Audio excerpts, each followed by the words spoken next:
Mirdita, miq, shok, vlezër, motra, kudo që t'jeni. Pas shumë vitesh nuk do t'jemi më ata që jemi. Nuk do t'kemi më një emër, por do t'kemi vetëm një numër. 3425, 37932. Pra, në një të ardhme shumë shpejt nuk do t'kemi më emra. Madje nuk do t'kemi më, sepse duke mos patur më emra, nuk do t'kemi më prindër. Pra emrin e prindërve, babai dhe nëna, absolutisht jo. Nuk do t'kemi më ato mjete që përdorim sot për ta quajtur jetë, për shembull, parat, dokumentat, nuk do t'ket më asgjë të kësaj, por çdo gjë do t'jetë virtuale. Dhe në momenti që do t'jetë virtuale, secili prej nesh do t'ket një identifikim personal që identifikon atë si një numër. Pra, kur ne mos t'jemi më, thjesht do eliminohet ai numër dhe kaq. Dje mbrëm ishim me disa miq dhe njëri nga këta është një miku im i mirë, është psikolog, nuk dua që të them më shumë, por dëgjoni se çfarë ka zbuluar ai nga një hipnozë regresive. Dëgjoni me kujdes. Kush është rastisht, nëse nuk e ka bërë ende, bëjni like faqes dhe videos që të shihemi sërish, dhe ju falenderoj që jemi prerë bashkë. Sinqerisht, ajo që biseduam mbrëm më ka lënë pa gjumë. Sinqerisht po e them. Më ka lënë pa gjumë sepse ne jemi mësuar me jetën tonë të përditshme me këto siç jemi mësuar sot. Merrini me mend t'ia heqësh njeriut atë sensin e jetës, që është sensi i jetës, është ky që jetojmë. Pra ne jetojmë në bazë të disa kritereve që quhet sensi i jetës. Për shembull, i thua nën, ose i thua bab, ose shkon bën pazarin. Pra bën pazarin duke nxjerr ca lek që ke në xhep. Dhe ato lekët, kur ke disa lek në xhep, të bëjnë të pushtetshëm. Nëse keni vënë re, nëse ti nuk ke lek në xhep, të vjen zor. Ndërsa nëse ti e ke plot portofolin, ndihesh i sigurt. Dëgjojeni tani se çfarë ka zbuluar ky zotëri që është drithëruese. Ai qeshte sepse është një gjë, thoshte ky, që thotë që unë e dija prej kohësh, veçse tani e vërtetuam më mirë, me një fjalë nëpërmjet hipnozës regresive. Ai hipnotizoi disa, me një fjalë ka hipnotizuar disa pacient, ai thot rreth 100 e ca. Unë do të marr vetëm 2 nga këta, sepse më interesojnë vetëm 2 nga këta, se më ka treguar disa histori gjatë këtyre kohëve, por mbrëm më ka treguar 4-5, unë do t'ju tregoj 2. Njëri nga këta që ka hipnotizuar, ai tregonte për ndërgjegjen, pra për përvetësimin ose për vetdijen.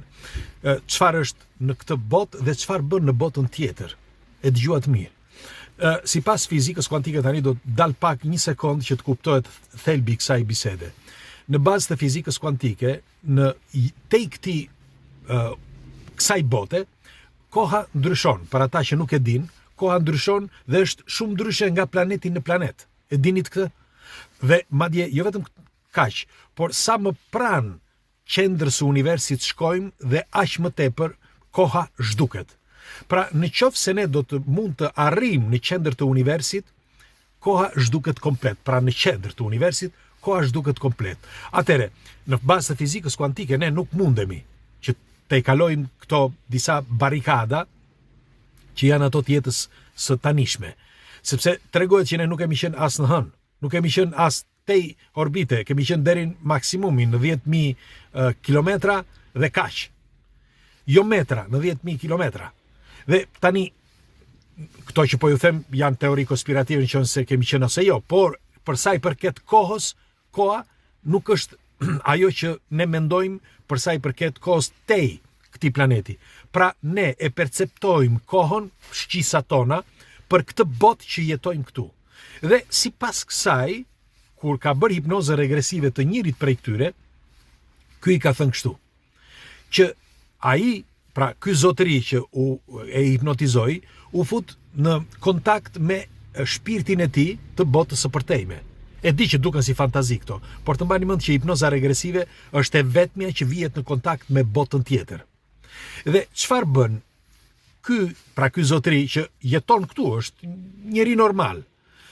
u fut në kontakt me shpirtin dhe foli, hipnotizuesi, foli me shpirtin e këtij zotërisë, që e hipnotizoi. Pra, sikur të flëq gjumun tani, vjen ky psikologu, më vën në gjumë dhe fillon dhe flet me mua, por me ndërgjegjen time.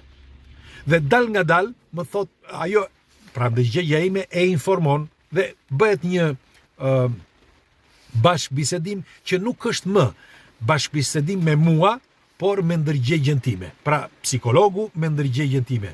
Dëgjojeni edhe pse duket pak kompleks, por dëgjojeni me kujdes sepse duhen kuptuar dhe disa gjëra të rëndësishme si kjo. Është thash nëse më ka drithëruar mua, padyshim do t'ju drithëroj dhe juve. E di, por duhet diskutuar ndonjëherë edhe për këto. Dhe ndërgjegja e këtij ose vetdia i thot, un jam shkëlqyshëm aty ku jam, pra në botën tjetër, pra në botën e përtejme, sepse un kam ardhur tek ti vetëm për të ndërgjegjësuar, pra për të bërë eksperiencë. Deri këtu, okay. Deri në këtë pikë do të bësh eksperiencë, dakord. Por unë eksperiencën, i thot vetdia, dua ta bëj thot edhe me një ditë. Nëse vi thot lind si fëmijë, unë e bëj vetëm me një ditë, sepse duhet të dini, i thot ndërgjegja ose vetë në ndërgjegja, tani nuk di se çfarë është, ndoshta është vënë në kontakt me ndonjë formë tjetër jete, ne nuk e dim këtë, por kështu thot ndërgjegja, pra vetdia e këtij zotërisë. Në momentin që unë vi në atë jetë, pra në jetën tuaj, në dimensionin tuaj, karikohet energjia ime, si një puna e baterisë, thot, sepse nëse nuk do të kem një eksperiencë, pra të kem atë si mund të quhet ajo, shkëndijën, që të futem nga një dimension në tjetrin, pra ai dimensioni, fut në një dhe kthesh në tjetrin, unë nuk mund të karikohem, sepse në këtë botë ku jam shkëlqyshëm, mund të jetoj sa të dua, të bëj çfarë të dua, e kaluara, tashmja dhe ardhmja janë një, sepse mund të bëj ç'të dua. Por më duhet të karikohem dhe kështu jemi që të gjithë. I thot ndërgjegja, jemi që të gjithë kështu.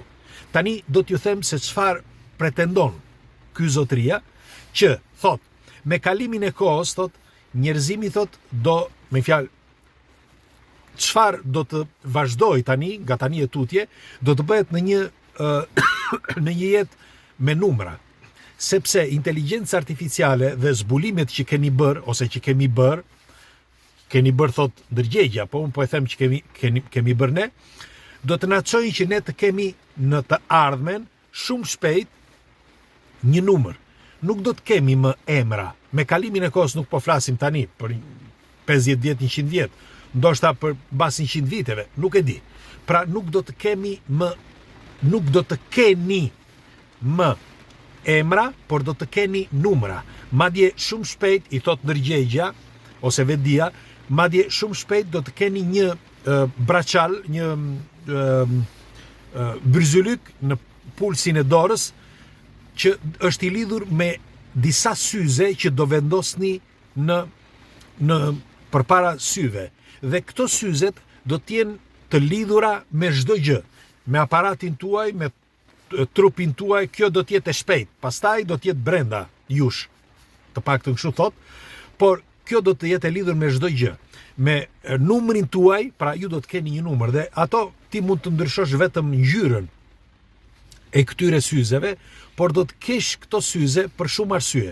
E para një për diellin, sepse do të ndryshoj shumë. E dyta, sepse është e lidhur me trurin tënd, pra këtu me anë të sensorëve dhe me të gjitha të dhënat e tua, me kartën e identitetit, me çdo gjë.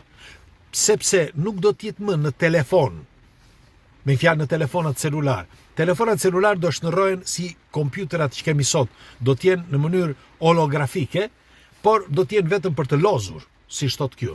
Pra, ajo që është që do të bëhet sa afërmi, do të vendosen këto syze. Nuk e kisha dëgjuar kur këtë, në fakt lexova që 2 kompani të mëdha po projektojnë pikërisht këtë. Po projektojnë syze të tilla që të jenë të lidhura me sensor në trurin e njeriut dhe të shfaqin atë çka ti dëshiron me anë të pulseve këtu, sepse ka disa butona që lidhen jo vetëm me këtë, por ka dhe të dhëna, me ti i shikon të gjitha përpara syzeve tua ose në mendjen tënde. Dhe e di që ndokujt mund t'i duket si prralla këto, por janë të vërteta, shiko, kërkoni dhe gjeni.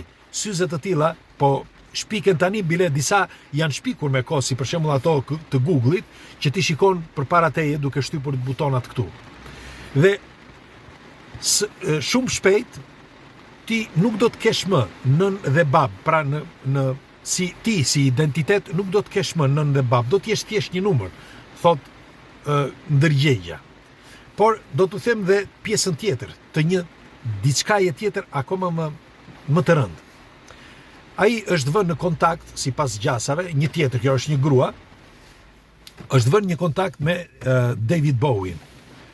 Nuk e di, mbani mend apo jo, David Bowie ka vdekur dhe kishte frikë, kishte shumë frikë. Me fjalë, gjatë hipnozës, gjatë hipnozës është vënë në kontakt me David Bowie. Dhe sepse tani kanë lindur disa teknika të reja me anë të hipnozës regresive, mund të futesh në kontakt edhe me njerëz të tjerë, dhe ka disa njerëz, jo të gjithë mund ta bëjnë, por disa e bëjnë. Dhe ajo është vënë në kontakt me këtë. Dhe David Bowie i thot kësaj, përpara se të vdisja, thot, isha i terrorizuar. Nuk arrija dot, thot, që të flisja me askënd, sepse isha mbyllur në vetvete nga frika që kisha. Mirë po, para se të ndodhte, që e kisha kuptuar që do vdisja, unë ato pak minuta i përdora për një gjë, për të vetëm një gjë, që t'isha i ndërgjegjshëm që do shkoja në botën tjetër, pra të zhdukja frikën. Dhe ky është çelësi për të patur kontakt me shpirtin tënd në botën tjetër. Dhe nga ai moment unë jo vetëm që nuk pata më frikë, por ja kam edhe forcën që të hyj në kontakt edhe me njerëz të tjerë. Kisha lexuar para disa javësh, jo ditësh, një zotëri që thoshte që ai flet me njerëzit e vdekur, me shpirtat të vdekur. Është një zotëri nga Bostoni, dhe ai thotë që futet në kontakt me shpirtrat dhe ka folur edhe me David Bowie. Nuk kanë lidhje këta mes njëri tjetrit me këtë që po ju them tani. Dhe thotë të njëjtat gjëra. Pra të njëjtat gjëra që thotë ky zotëria. Si është e mundur që David Bowie të jetë futur në kontakt me shpirtra të kësaj bote, pra me njerëz të kësaj bote. E di, thash e përsëris edhe një herë, ndoshta këto janë vetëm pralla ose teori konspirative, por dua ta diskutoj me ju pikërisht për këtë, sepse sipas gjasave, çdo gjë që ne po zhvillojmë në jetën tonë, po shkon drejt asaj që po thuhet nëpër këto teori. Pra mundet që të ketë diçka të vërtet në këtë histori, ju çfarë mendimi keni? Dhe kjo idea, para pak kohësh kemi bërë një video nëse mbani mend ku flisja që nuk do të ketë më që Bashkimi Evropian ka vendosur që të heqi emrin e nënës dhe babait, e patat, apo jo? Atëherë, si është e mundur që të gjitha këto përkojnë me atë që ka thot ky zotëria, pra që ka qenë gjatë hipnozës? Si është e mundur? Pra mundet që në një të ardhme mos kemi më emër mbi emër, mos kemi më emër babai dhe nëne, të kemi vetëm një numër, të kemi këto syzet dhe të jemi të lidhur me disa mikrochipa që janë të lidhur me një regji e tjerë, mundet që të jetë kështu? Megjithatë, pres komentet tuaja çfarë mendimi keni, sepse mua më ka shokuar kjo gjë. Megjithatë, kalofshi një ditë bukur dhe dëgjohemi më vonë. Ju përqafoj.